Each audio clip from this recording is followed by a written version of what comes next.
Hey guys, we're finishing up the day here with Mark from Recycles in Irvine, and used to work for Easy Motion, which is really convenient because I'm looking at a few Easy Motion e-bikes today. This is the, what's the name? This is the ATOM Lynx ATOM 4.8. Okay, 4.8 27 Pro. The Pro designates a larger battery. It's like 600 watt hours. Okay, and the 27, that's the 27.5 650B wheel size. This is a really cool bike. We were looking at the suspension travel before, and it looked like 120 millimeters. What would you call this? I mean, it's full suspension, but...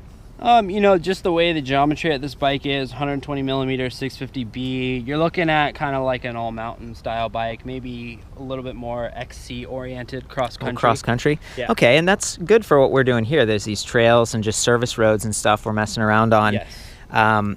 Man, this thing climbs. We came up a pretty steep hill over there. I had no problem.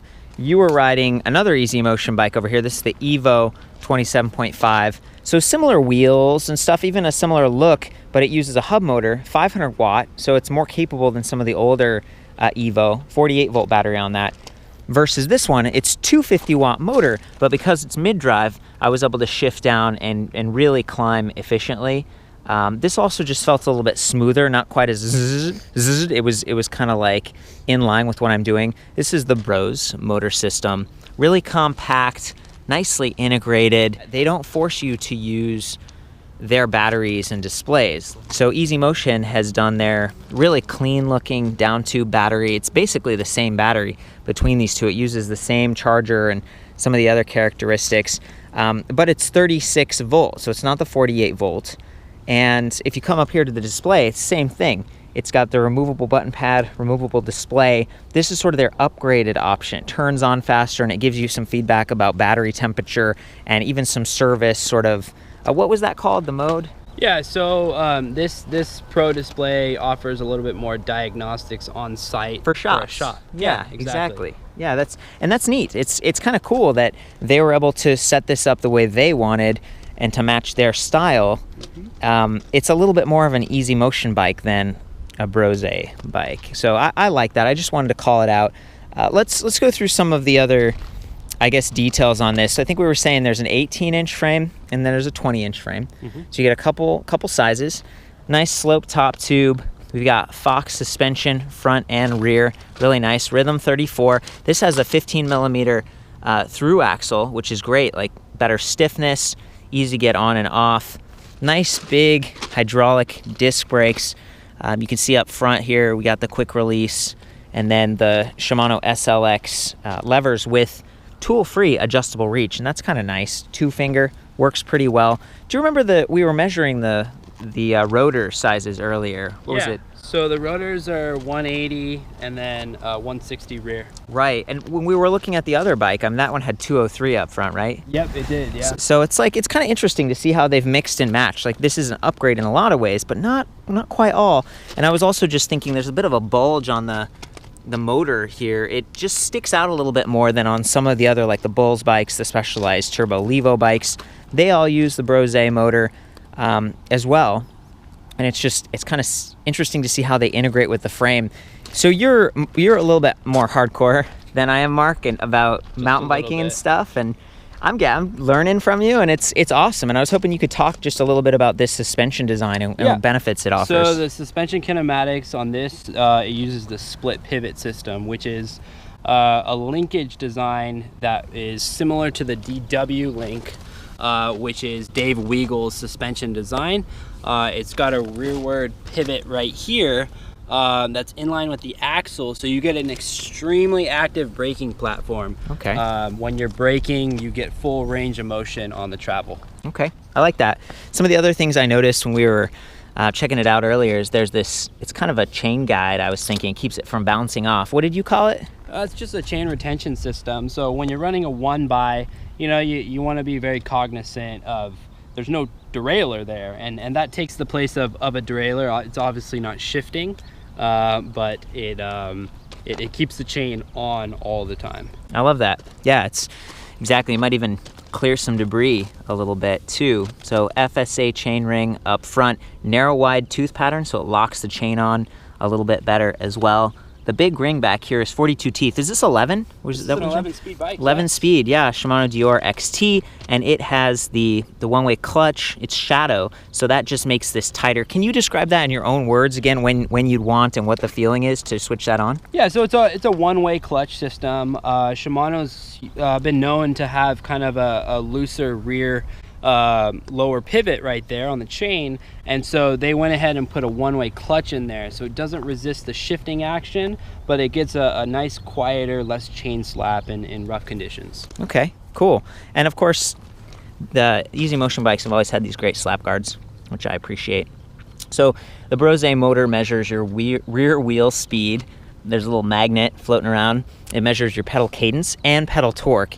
It's really smooth and satisfying. It's also one of the quieter motors because I think it has like a nylon belt in there that it kind of goes between the gears. Yeah, it's got on the non-drive side, it's got a carbon belt drive that's inside there, so it's extremely smooth, quiet, and very measured system. Yeah, that's neat. It's fairly compact and everything, so it's just quieter than some of the other mid-drives I found, but it does not offer shift sensing. So if you're not thoughtful and you're just like start to climb a hill and you're like, that's right, I'm climbing, I got an e-bike, and it's taking you, at some point you probably want to shift gears to really optimize the RPM of the motor. But if you're shifting down, it's going to be like because you're getting a whole lot of torque. Right, and I will say that, you know, with the 11 speed, the shift ramp width got less, so your actuation is smaller. So that's a good thing when you don't have shift sensing, because it'll actuate the gear quicker. The jumps are shorter. Yes, the jumps are shorter, exactly. Cool. Okay, so yeah, it's kind of neat to talk about this stuff. The fork, it's got some adjustability here, again being an air fork, and it kind of got a lock out there, and then we've got the climb, trail, descend sort of clicker on the rear shock. 31.6 millimeter seat post diameter, a little bit thicker. You don't need a seat post suspension because you got a full suspension bike already. You know, these grips, they're locking, and they also have that color matching going on with the saddle. This is Cellar Royale, so some decent touch points. Platform cage, alloy pedals that come with the bike. And let's see, if we come over to the other side, I guess I'm just taking it in. I like that the wires are internally routed and that it's not really too crazy up here at the cockpit. This is threaded, so the connector isn't just pressed in, it's threaded, and it's got like a little O-ring in there, rubber, keep the water and stuff out. And then, as mentioned before, Easy Motion does a great job with their displays. They're removable, so if you're parking this outside and it's really rainy or sunny, you know, maybe you're at a bike rack or something, you don't want someone tampering with your bike, I like that you can take this off. And I suppose you could potentially pop on their older display. I haven't tried it with this system, but everything else I was told, like on the Evo line, it is sort of backwards compatible or forward compatible. If you have one of those older bikes, you could potentially upgrade the displays. And there's even a full-size USB 2 charging port beneath, so you could run Strava or little portable electronic devices like that. I really appreciate those little things because you do have a pretty high capacity battery. Mark, will you hold the bike while I mess with the battery down here? Thanks, man. So here's the charging port on the side, and normally there'd be like a rubber cover, but this has been in the e-bike expo and banged up a little bit, probably just got snagged. Love the cover design that they have for the keyhole. It just stays better than like on the Bulls bikes I've checked out. Their rubber thing just doesn't work very well. When you're pulling this up, be careful. You don't want to ram into your suspension clicker. You can see where this has already gotten chipped a little bit, and it's white underneath. So it really sort of shows up, and it starts to look bad over time if you're not careful. There's no handles on this or anything. You got to be careful if and when you take it off the bike. It's like 8.2 pounds, a little bit heavier.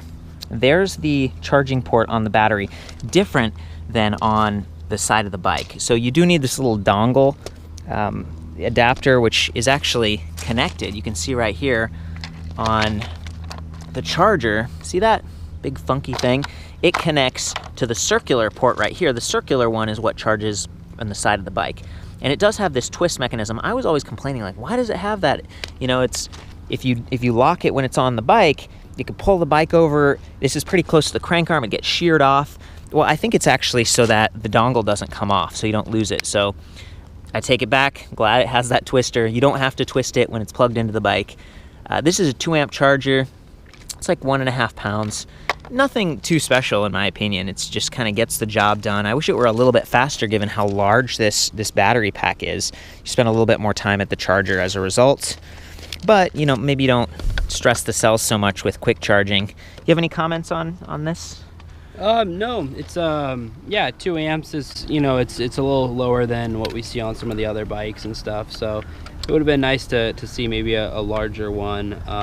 But with the high capacity, you're not really charging very much. Yeah, maybe not as frequent. Not as frequent. And I'm not an expert on this stuff, but I assume, you know, this helps to keep the price point down on the bike. They're just recycling the same charger and the same interfaces, and so they reach economies of scale a little bit better. Easy Motion does have some of the better price points. And what was this, like $43.99? $43.99 for Fox front and rear. I mean, something this spec like this with 11 speed also, Shimano. Yeah. It's definitely a great price. I like it. I'm you know, really enjoying this thing. You were also talking about the rims being a little bit wider and kind of upgraded, right? Yeah, so it's a 32 millimeter rim. It's definitely wider than what you see on some other bikes out there. So definitely, you know, going back to that thoughtful design, you can definitely tell they knew what they were doing. Yep, Schwalbe Tough Tom tires. They've got the K-Guard active line, so maybe a little bit puncture protection. Looking nice. Very nice. 27.5, that's sort of the in-between. It's not 26, it's not 29, so maybe not quite as nimble, but definitely still spanning gaps and giving you a little bit more cushion because of the air in there. This one, again, it's the 4.8. Easy Motion also sells a 6. Yeah, the right? Lynx 6. Yeah, exactly. So the Lynx 6, you know, you bump up your travel a little bit. It's a little bit bigger of a bike for bigger hits and stuff like that. So it's nice that they have something for everybody. Yeah, and like you said, more of a cross-country layout here, but certainly capable of a bit of downhill. Also, in case you're wondering, it says Revo here, but they updated the name, I think, just as they were transitioning. They built some of these demo models early on for the Expo, and we were told, like, hey, this is all final product, but the paint's a little bit different. So can you give the name again on this? So it's the ATOM Lynx 4.8. Atom, like Atom, atoms. yes. Sweet. Okay, let's boot it up, man. I think that's the last step here. We'll just press the power button. Don't have to hold it nearly as long as some of the older Easy Motion displays, and I appreciate that. Yeah, 5 ticks on the battery and a percentage. Love that. Way more precise. Speed in the middle. And then 4 levels of assist. This is a class 1 electric bike. There's no throttle or anything, so it's permissible on more trails and stuff. As a mountain bike, that's a good thing. And I think this really blends in. Their battery design is nice. It's a little less vulnerable. Like on the Bulls bikes, they kind of pop down. And on the Specialized Turbo, it doesn't lock. It just has like a thru-axle thing that someone could pull out. So it's a good, happy medium design choice there. I'm up at 100%, but I could arrow down to 70, 50, 30 or 0 and just ride this like a normal bike. It is like a 52.5 pound normal bike if you're riding without power. So that's a lot, but it's an e-bike. That's kind of standard and actually not too bad considering the battery capacity. The weight's all relatively low and centered on the frame. Really nice.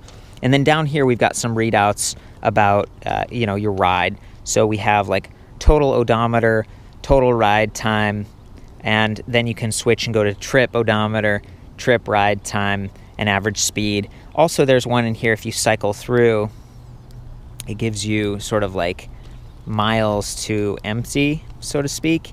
And there we go, miles to go is what they call it. So it says, based on your riding for the past, I don't really know, maybe the last 5 miles or something like that.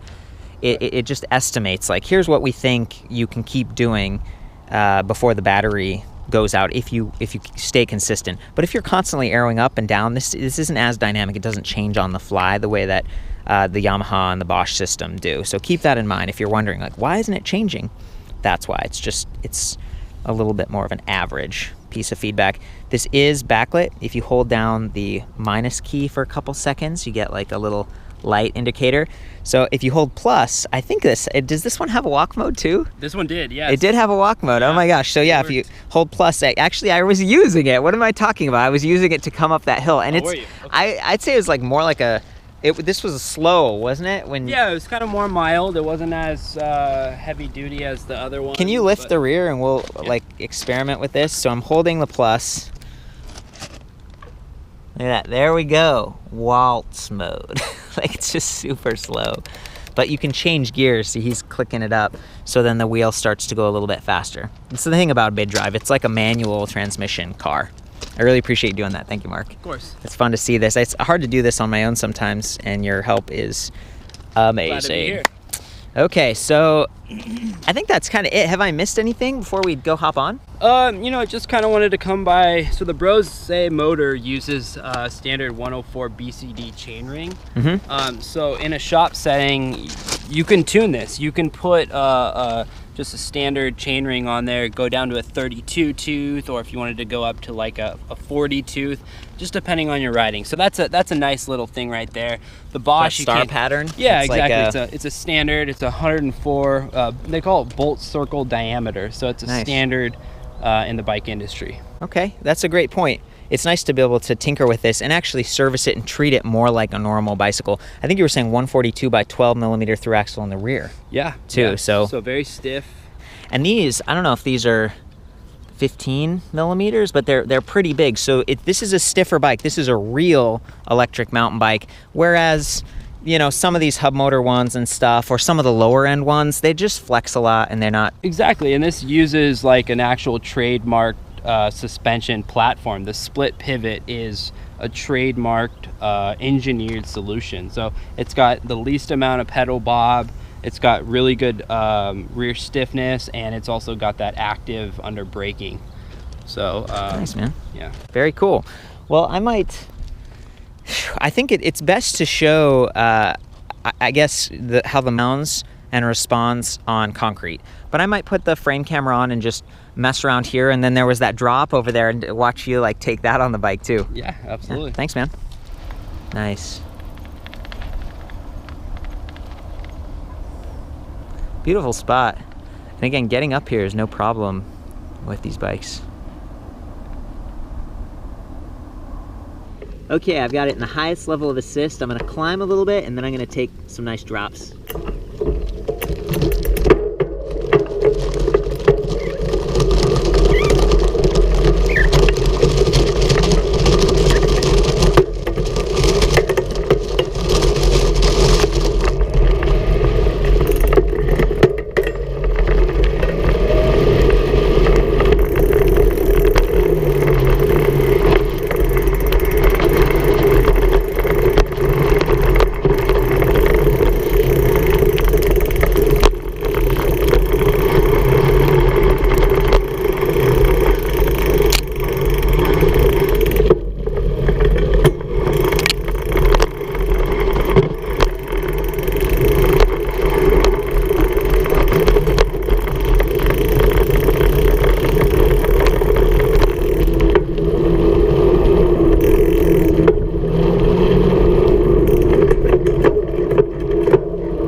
It really is important to shift carefully, or maybe shift down in preparation for a stop, because, you know, I was starting out the ride in a really high gear and I was struggling, and the motor wasn't able to really help me because the lower RPMs, it's just not as powerful. Once I shifted down, got to an easier gear, it felt a lot better, but the process of doing that was mashing those gears, and so there's a little bit, it's like a higher level of engagement with this bike to operate it properly. But again, it is so quiet.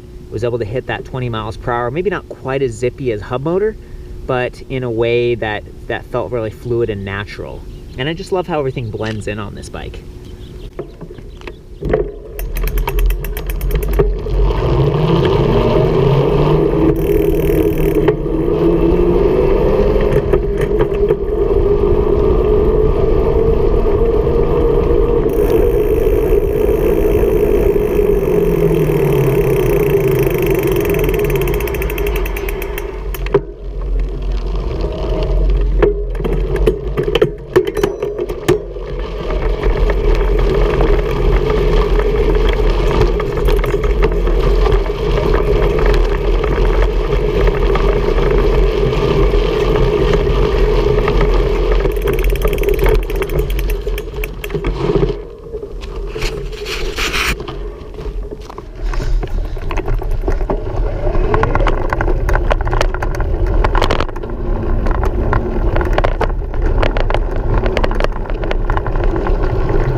thanks again for all your help, buddy. Yeah, it was of course. fun messing around on this thing, getting to adventure a little bit in the hills.